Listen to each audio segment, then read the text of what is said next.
किसान वीरों इस वक्त मैं कणक की फसल मौजूद हाँ। कणक की फसल होवे या कोई भी फसल होवे, ज़्यादा गर्मी पै जाए या ज़्यादा सर्दी पै जाए, किसान वीरों वो गर्मी या सर्दी जी फसल का नुकसान करती है और आखिर ते जाके पैदावार दे विच कमी हो जाती है। कणक की फसल इस वक्त मौजूद है, या तो सिट्टा कढ़ रही है या गोभ की हालत मौजूद है या सिट्टा कढ़ चुकी है पूरे का पूरा या पोलीनेशन ते मौजूद है।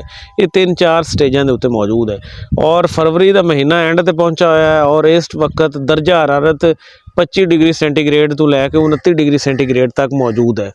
इतनी गर्मी जी है वो इनकी पैदावार दे विच किवें कमी कर सकती है, इहदे उत्ते असीं गल करांगे। और ये जिहड़ी हीट है इहनूं टर्मीनल हीट कह लो या ये जिहड़ी एक यकदम हीट आई है, इस हीट तो असीं आदी गंदम नूं बचा किवें सकने।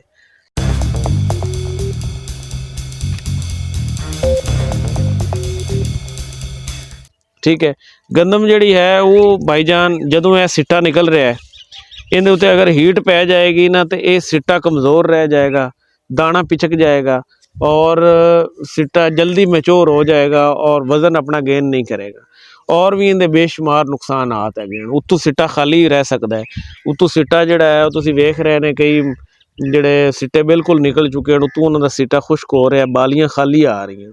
इस वास्ते इस टाइम दे विच गंदम नूं इस गर्मी तो बचाउण दा जिहड़ा है ना वो इक्को हल है, वो 3 स्प्रे हैं जिहड़े मैं तुहानूं दस्सांगा वो तुसीं करने हैं। देखो पोटाश जिहड़ी है ना वो गंदम नूं गर्मी तो बचा सकती है। पोटाश के अंदर ये अहलीयत है कि वो पौधे दी एक तां जिहड़े आफाल हैं पौधे दी पत्ते बनन का अमल है, पत्ते सिट्टा निकलन का अमल है, ठीक है, इहदे क्लोरोफिल का अमल है, फोटोसिंथेसिस का अमल है। ये सारे के सारे पोटाश जी अमल दखल करती है और पौधा अपना जोड़ा है गर्मी सर्दी की हिद्दत नूं बर्दाश्त कर जाता है।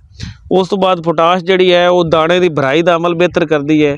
दाना जोड़ा है वो लॉन्ग ग्रेन जोड़ा है दाना या लंबा होंदा है, सिट्टा लंबा होंदा है। उस तो बाद इहदा जिहड़ी रंगत है वो बेहतर होंदी है और सब तो वड्डी गल है कि किसी भी पौधे नूं मौसमी सूरत हाल का मुकाबला करने के काबिल बनाती है। इस वास्ते गंदम अगर तुहाडी जिहड़ी है वो गोभ की हालत विच है तो 300 ग्राम या 300 ml या 500 ml भी तुसीं कर सकते हो। 500 ml पोटाश जिहड़ी है वो जनाब वाली तुसीं 500 ml एमाइनो एसिड के नाल मिक्स करके तुसीं इहनूं स्प्रे करना है। दूसरे नंबर पर अगर तुहाडी गंदम जिहड़ी है वो एवें सिट्टा कढ़ चुकी है, मिसाल के तौर पर मैं तुहानूं दसना कि यह अगर तुसीं वेखोगे ना तो यह गोभ की हालत है, यह जिहड़ी है बनी हुई है बाली जी। और उस तो बाद अगर तुसीं यह वेखो तो यह सिट्टा बाहर निकलिया खड़ा है और एक स्टेज इस तो अगे भी जाती है जिंदे पोलीनेशन हो रही होंदी है। ठीक है, ये तुसीं 3 स्प्रे करने हैं। सब तो पहले गोभ की हालत अगर किसी की गंदम खड़ी है तो वो इत्थे स्प्रे कर दे 500 ml अमाइनो एसिड और 300 ml पोटाश। ठीक है, अगर पोटाश की मिकदार वधाना चाहे तो फिर पानी की मिकदार 100 लीटर तो ज़्यादा कर लवे ताकि बर्निंग ना हो। उस तो बाद आ जाती है जनाबे अली जिस टाइम यह सिट्टा थोड़ा निकल रहा है, यह भी एक स्टेज है, इहदे उत्ते तुसीं स्प्रे करना है तुसीं 500 ml जिहड़ा है अमाइनो एसिड और 300 ml पोटाश।